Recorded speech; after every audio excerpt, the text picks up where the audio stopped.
Muy buenas tardes, estamos aquí en su programa Así lo dice el campo y hoy tenemos dos invitados. Tenemos a Gerardo Pérez Muñoz, que Buenos días, tardes. Tardes, sí. Él es un activista con mucho conocimiento sobre los problemas que afectan al campo, que afectan a la tierra, que afectan a las organizaciones campesinas e indígenas. Y tenemos también a Alejandro Carvajal Hidalgo. Buenos días. Buenos días. Todavía días, tardes. Todavía, ya son tardes. Todavía tardes. Tardes ya. Tardes. Y Alejandro Carvajal Hidalgo es dirigente estatal del Barzón, un líder campesino con muchísima trayectoria, experto en finanzas y en situaciones financieras. Alejandro, es un placer, Gerardo, tenerlos aquí. Y bueno, ellos vienen para platicarnos sobre los transgénicos y vamos a hablar del maíz, los acuerdos que se han hecho, y si tenemos todavía tiempo, vamos a hablar sobre el presupuesto para el campo. Claro que sí. Iniciamos con Gerardo para que nos platiques cuáles han sido las más recientes negociaciones. Mira, más que negociaciones, me interesaría mucho resaltar algo. El día miércoles hubo una reunión de la Coordinadora Nacional del Tribunal Permanente de los Pueblos. Ahí estuvimos presentes y representados muchísimas organizaciones, los padres de Ayotzinapa, Nochistlán, pero también el obispo Vera, Alejandro Solalinde, el padre Miguel Concha, y también estuvieron los compañeros de la UCS. ¿Qué es la UCS? La Unión de Científicos Comprometidos con la Sociedad. Particularmente en este ámbito, el compañero es el doctor Emanuel González Ortega, dio un informe sobre lo que han hecho desde el Centro de Investigación en la UNAM sobre los transgénicos, particularmente el maíz. Y hay datos en realidad aterradores. Primero, el 92% del maíz que consumimos, mencionaba, a través de algunas vías, particularmente estas frituras de maíz, sí. El maíz palomero, etcétera, el 92% de ellos es transgénico ya. En el caso de las tortillas, el 70% de la masa que se utiliza para la elaboración de tortillas en la agroindustria es también transgénico. ¿Pero es maíz amarillo o maíz...? Es maíz, parece que de ambos. Este es un trabajo que hizo con la doctora Álvarez Bulla de la UNAM, investigadora ella, inclusive investigadora emérita, y Emanuel. Entonces lo que estamos consumiendo en realidad es maíz transgénico. Y acá hay una fuerte disputa desde hace un año con una serie de colectivos en términos de lo que quiere Monsanto, la legalización de la siembra de maíz transgénico. Paradójicamente acá quien también está pugnando porque se libere el número de hectáreas de siembra de maíz transgénico es el gobierno federal a través de la SAGARPA y la Semarnat. O sea, ellos están ya literalmente del lado de las empresas como Syngenta. El otro problema que tenemos... Y ellos alegan que es necesario la liberación para que los precios de los consumidores bajen. Y el mercado, ¿a qué costo? Eso es el alegato, pero también ha sido desmentido por diversos estudios, claro. Y en ese sentido hay algo que también se ha mencionado en diversos estudios. La gran cantidad de alimentos que llega a nuestra mesa y que ingerimos, sean en forma vegetal o animal, sí, tienen... ¿Cómo base el maíz? Y no solamente el maíz, tienen glifosato, un agroquímico muy peligroso para la salud, que puede causar cáncer. Sí, pero entonces hay omisión. Y pongo el caso... Contubernio, corrupción. Claro. Es parte de la corrupción que existe en A México. favor de las transnacionales. Doy un ejemplo, el 10 de marzo del presente año, en la resolución 10/2017 de la CNDH en contra de los gobiernos de Puebla y Tlaxcala sobre la contaminación del río Atoyac, donde demuestra la CNDH, después de 6 años que metió la queja a los compañeros de la coordinadora por un Atoyac con vida de Tlaxcala, logra demostrar que hubo omisión y acciones y hubo colusión de funcionarios de los 3 niveles de gobierno con las empresas asentadas en la margen del río Atoyac. ¿A qué te lleva eso? A enfermarte, evidentemente. Entonces sí, tiene mucha razón, y una de las instituciones, en este caso la COFEPRIS, también tiene una recomendación de la CNDH por la cuestión de la contaminación del río Atoyac. Y aquí en donde está la COFEPRIS, ¿qué está haciendo sobre eso? Y bueno, todos los mexicanos tenemos derecho a la información y que nos digan qué es lo que estamos comiendo, y dependerá de nosotros si lo hacemos o no. Ya se hace en Estados Unidos, se hace en Francia, en Alemania, Italia. Son países en los cuales a ti te ponen en la parte frontal qué productos contienen ya transgénicos. Esto es por una parte. Se habla mucho del maíz, pero ¿qué pasa con el algodón? La soya y el algodón casi todos son transgénicos. El 93-97% son transgénicos. Y hay estudios de que la ropa a base de transgénicos también produce enfermedades en la piel. Ajá. Y también problemas de cáncer o inclusive problemas renales. Por eso ya hay ropa que le llaman pues libre de productos químicos o transgénicos. Camisas y ropa interior. Ojo con la ropa interior, que es de algodón, pero no te dicen que es de algodón transgénico. Y también de los aceites comestibles, que son puro de soya, pero lo que no te dicen es que es puro de soya transgénico, ¿no?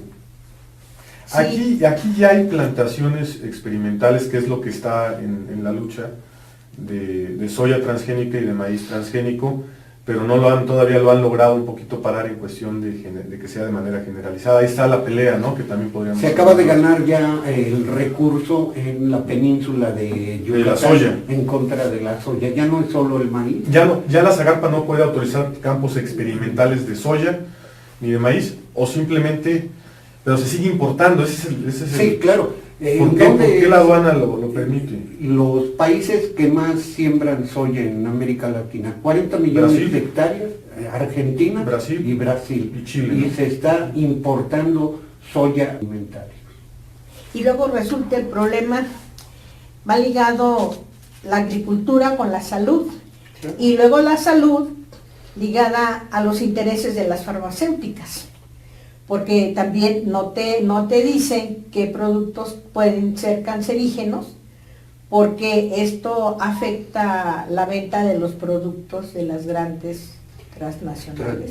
Y tampoco permiten que la medicina alternativa prospere, claro, porque afecta también a sus intereses. Y aquí tocaría la guerra contra los pueblos. En relación a este tema, hay una concentración brutal de los mercados, sobre todo de los productos alimentarios, que se concentra en 10 o 20 empresas a nivel nacional, aproximadamente 10. La Ley Federal de Competencia Económica debería de implementarse a través de la Comisión Federal de Competencia Económica, de la COFESE, para evitar esta concentración monopólica o oligopólica o dobsónica en algunos casos de este tipo de entidades. ¿Qué es lo que sucede en la industria alimentaria? Una misma empresa te desplaza no nada más el aceite, te desplaza azúcar, te desplaza 10 o 20 productos, y eso la hace más competitiva en el mercado. Es decir, llega X empresa y te desplaza a una tienda o un Oxxo 30 productos en un mismo camión. Es imposible que un comerciante o un empresario pueda competir con esa empresa, de entrada por el desplazamiento y el abatimiento de los costos que genera la comercialización del mercado, de ciertos productos, ya sea alimenticios o procesados. Entonces aquí también tenemos un problema de mercado. ¿Por qué los productos libres de transgénicos más naturales, podríamos decirlo más limpios, no llegan a los supermercados?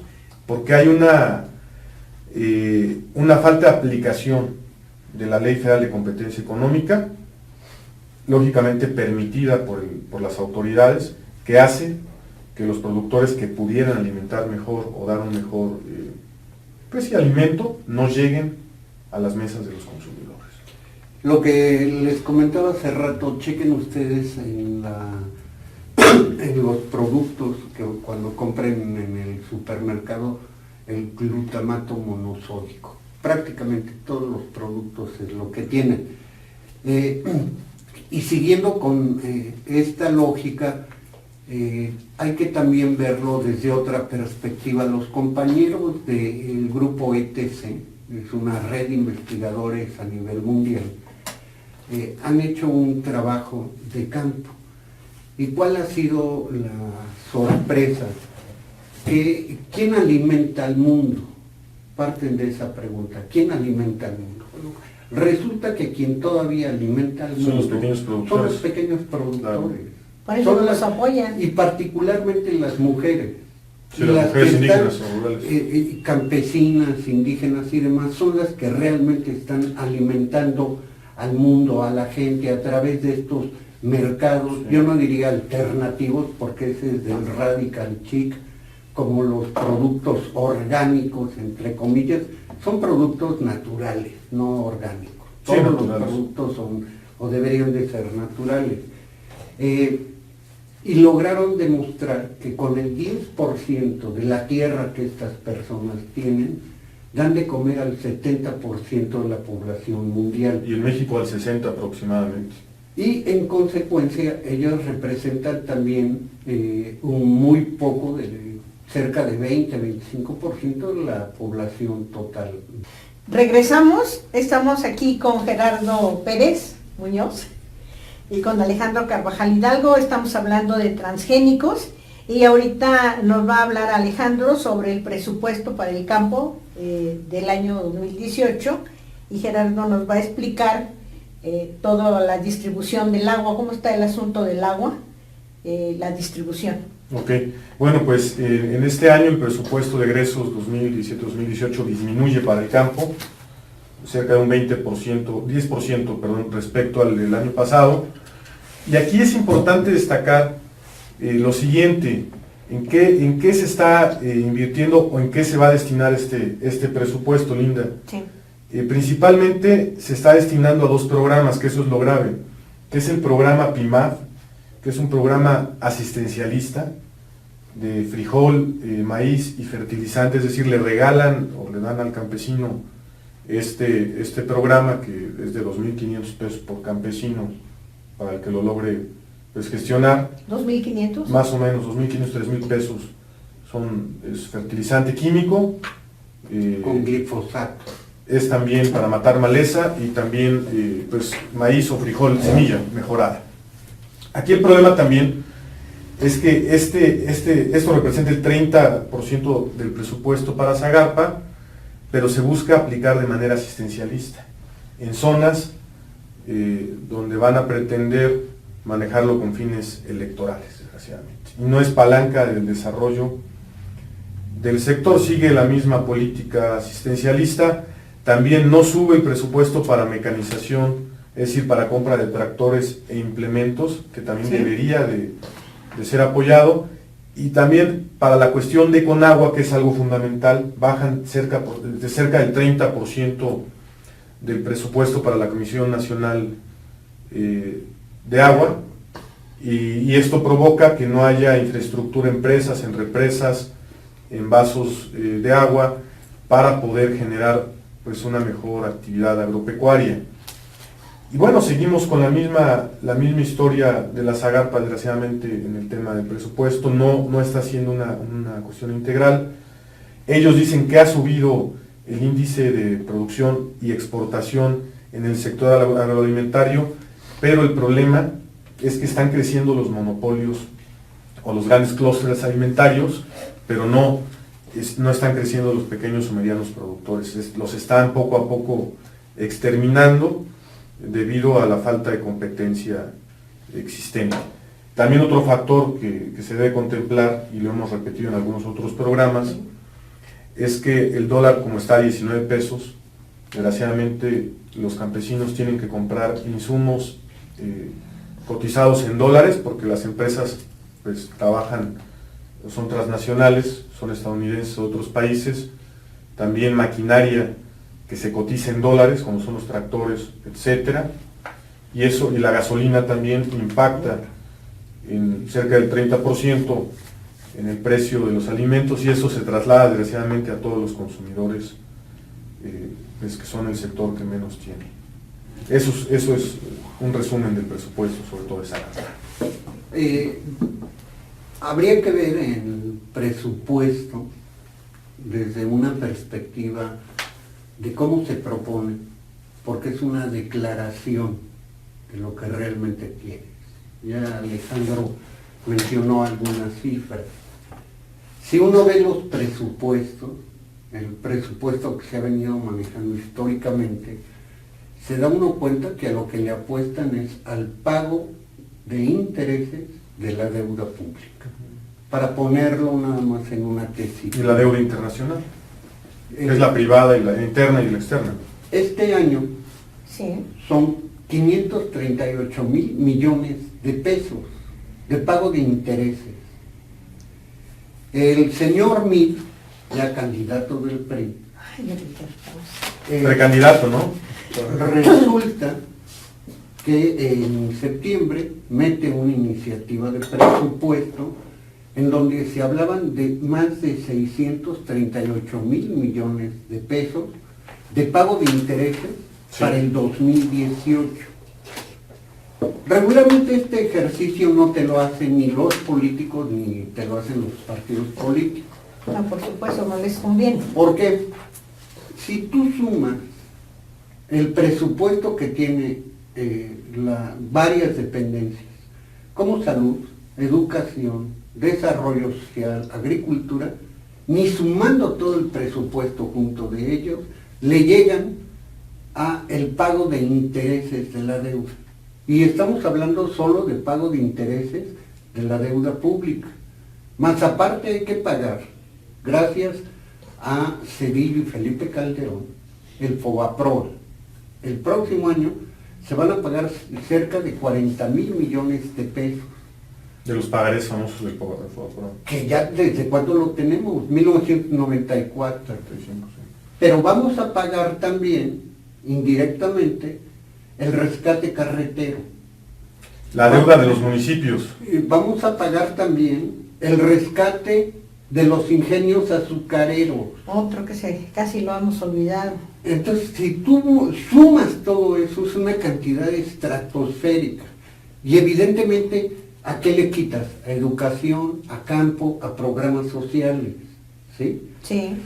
Eso es como te explican el por qué ha bajado el presupuesto a sectores fundamentales, que deberían de ser fundamentales. Y bueno, paralelamente sí es importante, el ejército se le da cerca de 18% 20% de aumento prácticamente. Al ejército y a la Marina. La Marina. A ellos sí se les aumenta el presupuesto.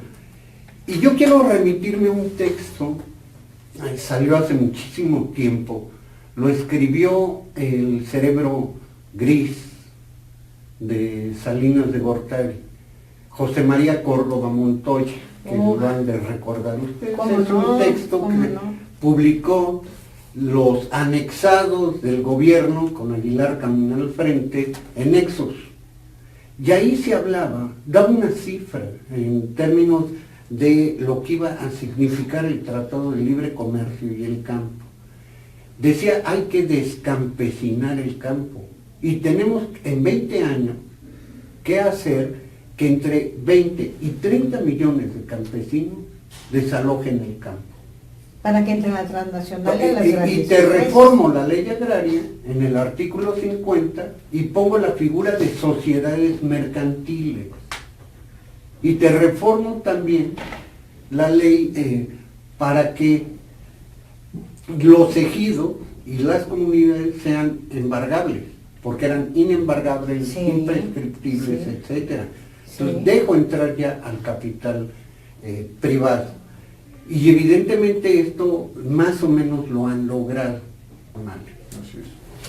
Fue un placer y muy enriquecedor tenerlos aquí, y esperemos que para el próximo sábado podamos hablar de lo que nos quedó en el tintero, ¿no? Que fue Pues lo tocamos de ahí, Conagua, ¿no? y le metemos más al tema del presupuesto ya Y el con más presupuesto. cifras. Pero en esta cuestión transversal, ya lo mencionó Alejandro, cuánto es para el programa de la Zagarpa. Chequen ustedes cuánto le van a dar a pueblos indígenas, a la CDI, un poquito más de 6,000 millones de Y para pesos. la alfabetización también le bajan, ¿verdad? Claro, cuando hay 21 millones de indígenas. ¿Qué te indica esto? Que seguimos reproduciendo el mismo estado colonial desde la llegada de los españoles, en donde en la parte inferior de la pirámide siguen estando los hermanos indígenas. Me gustaría claro, ustedes son los expertos, una proyección de lo que les espera a los pueblos originarios, cómo se van a defender, La guerra. ¿no? ¿Sería posible para el próximo programa? Claro que sí. Pues muchísimas gracias. En controles le damos las gracias a Carolina. Muchas gracias, Caro. Muchas gracias. Nos despedimos y los esperamos el próximo sábado con nuestros amigos Alejandro y Gerardo. Que nos subió del avión. Dale, gracias a ti. Muchísimas gracias. Gracias. Muchísimas gracias.